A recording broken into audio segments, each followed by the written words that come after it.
Anyway, there are two paths, and one really minor level design thing that I really like about this is you look at this tiny little strut here, and you look at that big structure over there. Which one do you think is progress? The game really hints you that that's the path that's going to take you all the way further, like all deeper into the level, where this is just a side path. And it means that you don't have to sort of just guess which is the correct one, and then if you end up accidentally going down the correct path, pulling back to go explore the other area. I really hate when I have to do that, especially in RPGs, so I really like all the pain that Dark Souls goes through to tell you what path it, like which path is the main path, basically. And over here we see a familiar friend. Whatever can be done. Ah, you again. Let me guess. Were you repelled by the Silver Knights? Ah, don't be ashamed. 'Tis the fate of vanguards like you and I. I'll think of something. We can overcome this together. And so interesting, we find Siegfried of Katarina here.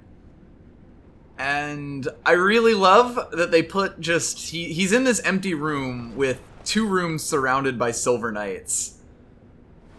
So they put an open window here to sort of imply that he either, like, jumped out from that railing, which is where we had killed the Silver Knight with the arrow, or possibly even just climbed up here using a different path entirely than you took.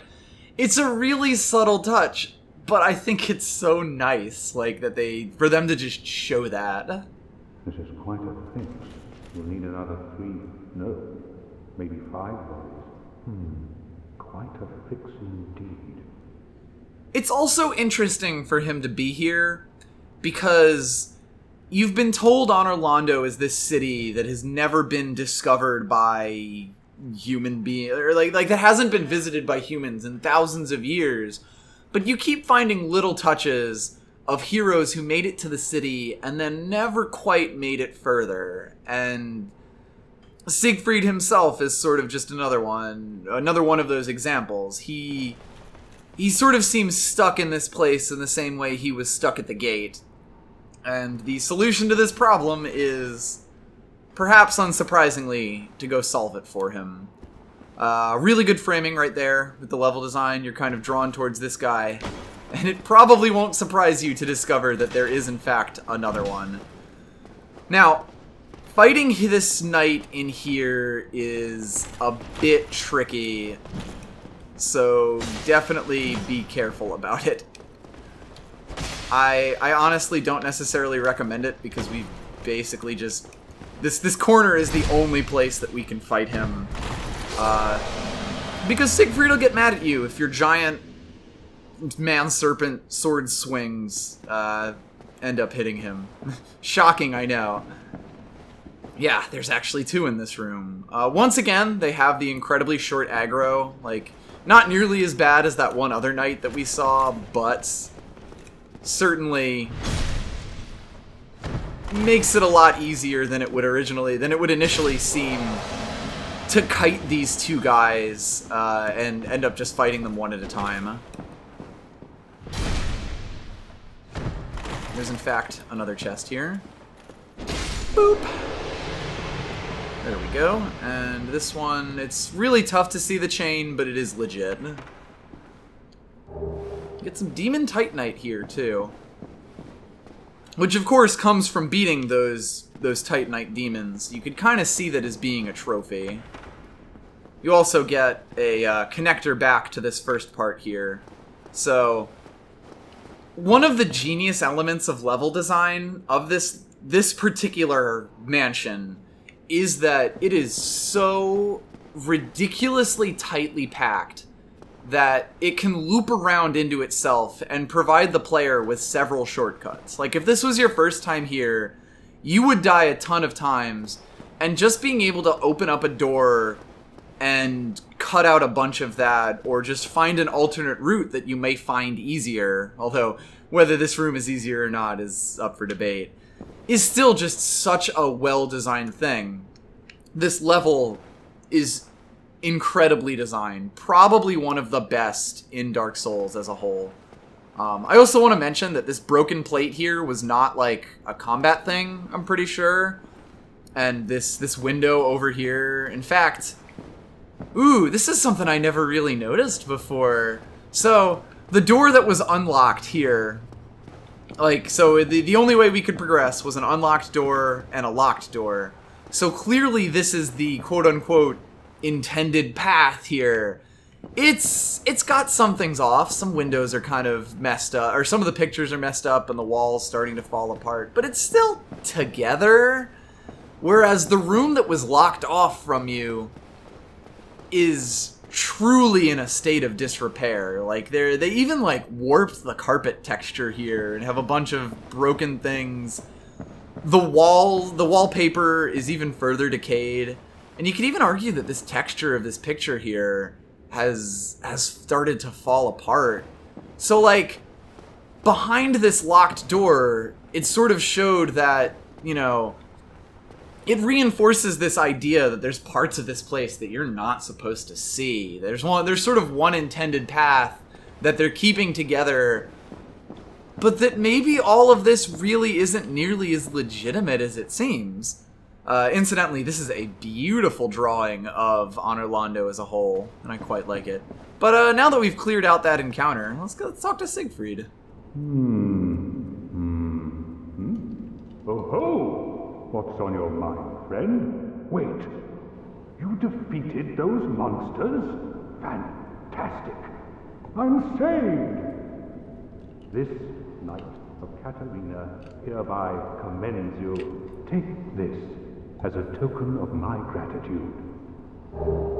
Tiny Being's ring, which you may remember was, I believe, an item we could have started with. But be warned, gallantry entails great risks. Next time, give me a chance to come up with a plan.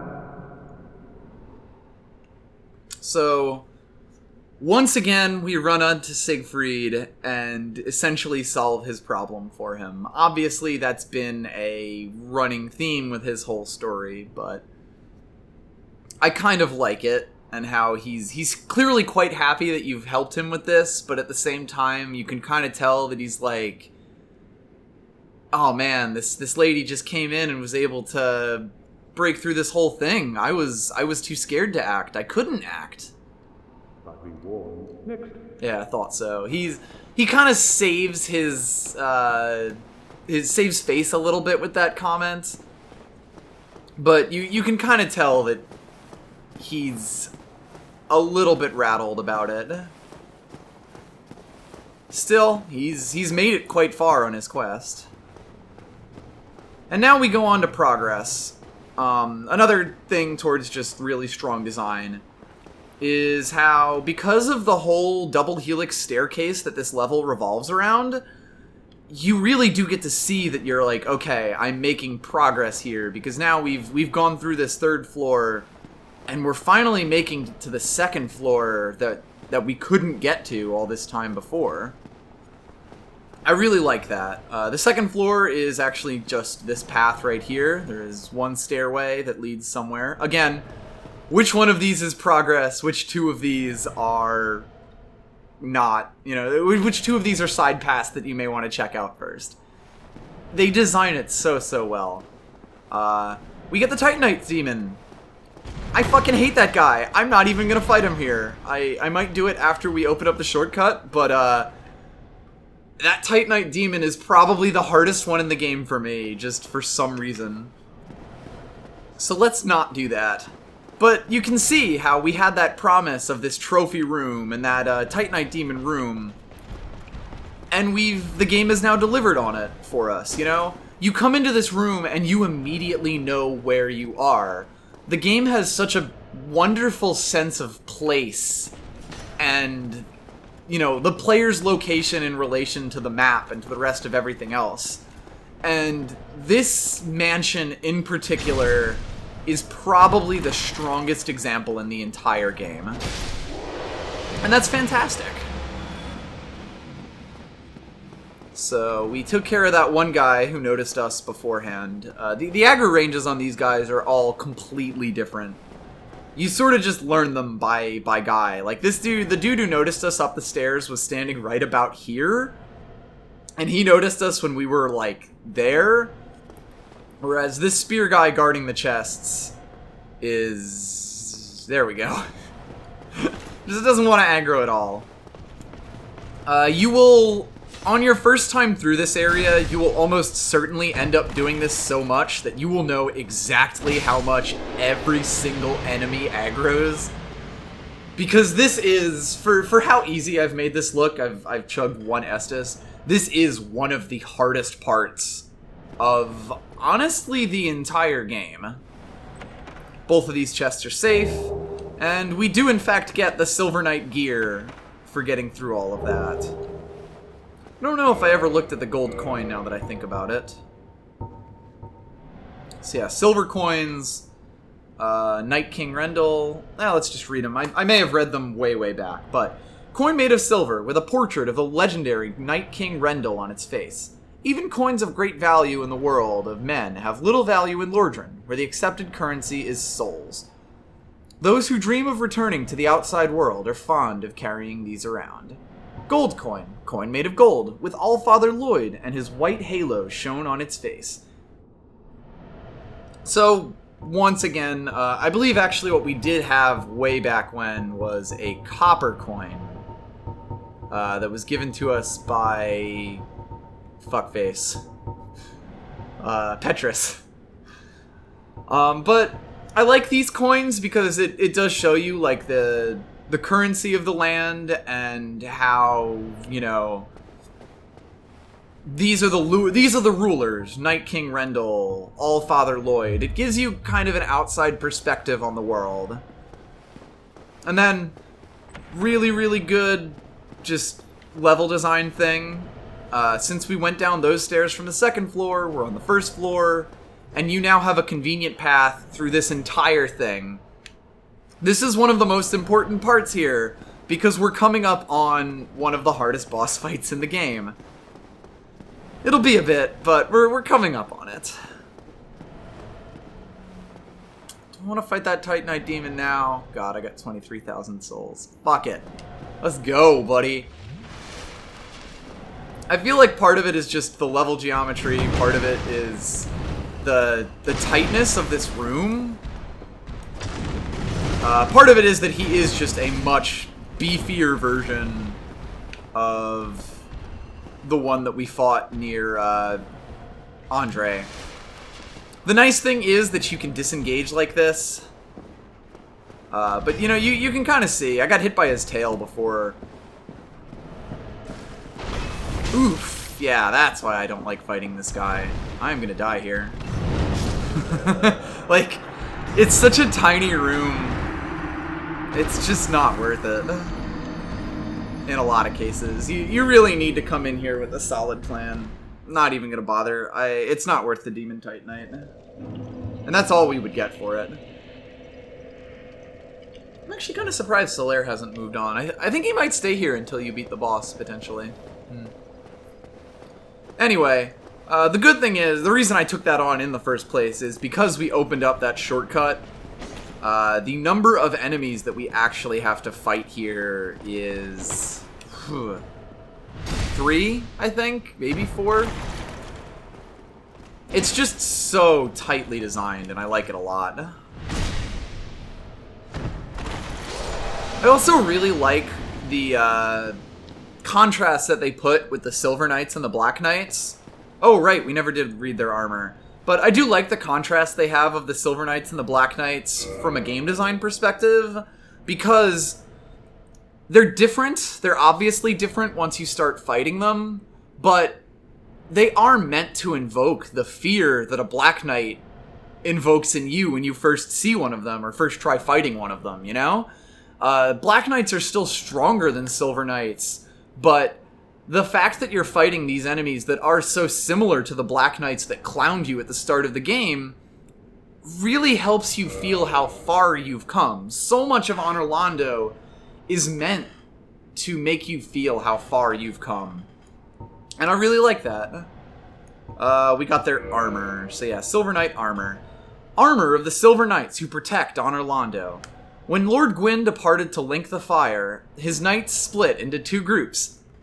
The Silver Knights remained in the Forsaken Capital in service of their goddess. So, you get that. It's a good thing I brought that all up there. I totally planned all of that. You get that whole... They were split into two companies, and you as the player could sort of make that connection that, like, okay, he has his Silver Knights and he has his Black Knights. You don't get why they're the Black Knights, how they became the Black Knights, but you do get that little backstory that the game kind of, I guess, trickles down into you. And I really like that, the way that it's designed. Yep, same thing. I believe all the gear is the same. If it's not, I'll probably go look it up and find it later. Or someone will tell me in the YouTube comments. So you get so much. Okay, yeah, there isn't. Oh, that's where the guy is. So he was even further away than it originally seemed. I'm gonna pull him out into this room, but it doesn't really matter because you know that other knight wouldn't have even noticed us if we fought him in there. Ugh. I keep doing that just slightly too early. Enemies after backstabs almost all have invincibility frames, but you can usually cheese it and hit them at just about the first time it's possible to hit them. I think I'm just a lot more used to the Dark Souls 2 and 3 timings, though. Yeah, see, we can actually completely ignore this guy. He will not aggro on us at all. So technically it's 2 enemies that you end up fighting for the boss here. Alright, I'm gonna try to sneak in here. How far in are my souls? Oh god. That's a problem.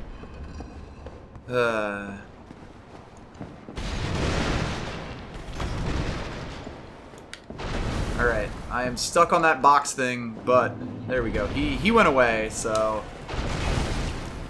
yeah, it's the tiny room more than anything, honestly. Like, you just can't get away from attacks that large. His tail kept hitting me there. Anyway, let's just go make progress now that we got those souls back. We end up in what is actually, you know, we are outside here, so this is clearly a different building from that manor. And we end up in a giant chapel. A very, very giant chapel. You can see that there's some enemies around here. They are those big knights from before, except now they're dressed a little fancy. So that's actually the bigger version of the old ones. There's a Silver Knight there who is holding a bow. So anything you try to do down there will inevitably involve getting a bow in the face. But let's maybe not run into all that chaos first and, you know, take a look at what's down around here. So, if you go up this way, you find the boss door. Again, really good framing. And you also get this, which you might remember if you were paying a lot of attention, was the stained glass window that we actually approached from. The spinning pillars right down there on yet another conveniently broken window. That we would normally fall down, but actually there's a shortcut I want to open first. So now you know that you are in the giant chapel that you've sort of been making your way to and making your way around all this time. I literally can't praise Honor Londo enough for how good it is and how well set up the whole level is. Because this is really some of the best level design in the entire game. Of course, we can hear something quite familiar. And we're presented with one of the most interesting shots in the game here of this giant man working away on a tiny little sword that he has to hold with his fingers. I love it. Who are you? Forge your weapons? And, you know, Just not much of a talker. Tis no good, but food, Very good. I help anytime. So now, we have a new blacksmith. And much like Vamos, he actually has his own set of enchantments. First is, you can't see this because we don't have any weapons that I think it's plus 10 right now, but he makes lightning enchanted weapons. Same thing as a fire enchantment, but with lightning. Quite useful against a lot of enemies because very few things actually resist it. And then he also makes boss weapons. Why do I have the Manus Catalyst?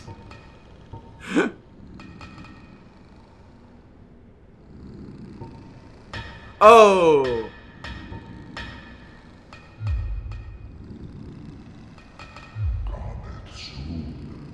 Right, I think that's because that weapon in particular has it.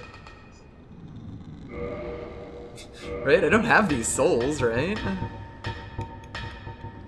Very strange. The way that boss weapons work in this game... Oh, I think it's because the Tin Banishment Catalyst is either the one that you have to turn into it, or is just capable of being turned into it. So you... Basically, these are bosses that we haven't... I mean, we met Gwendolyn last episode, but Manus is, like, DLC content.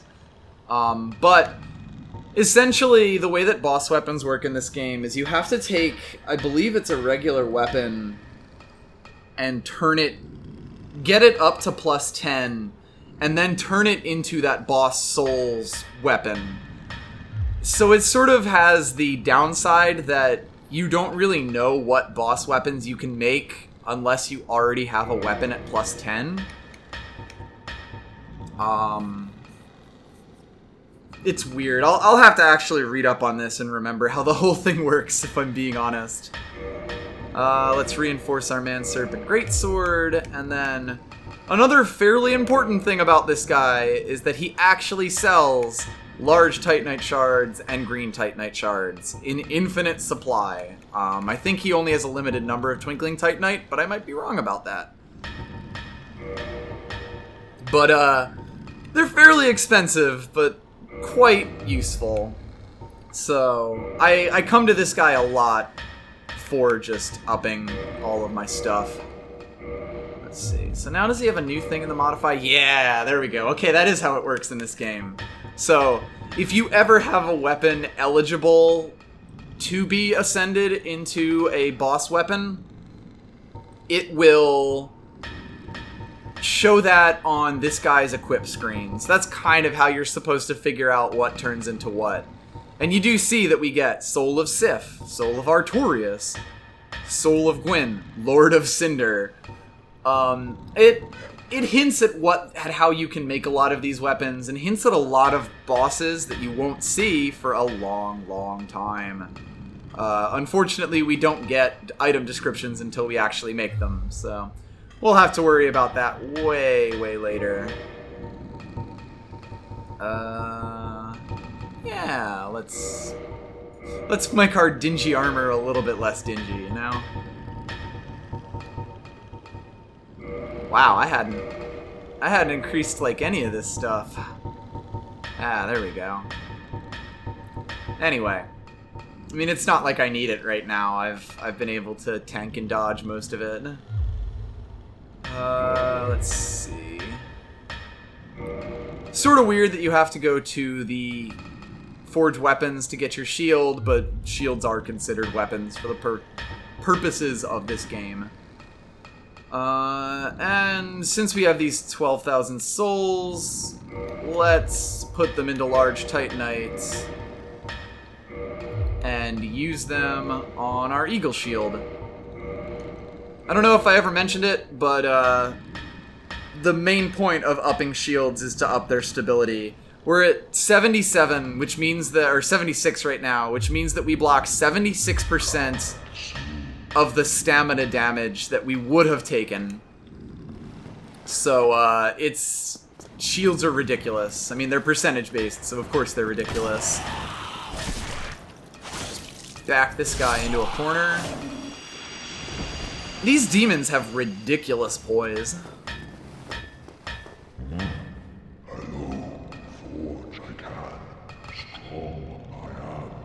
I sort of skipped over that last time, so I wanted to give it to you. The giant is great. He is good friend. He helps anytime. There we go. Cometh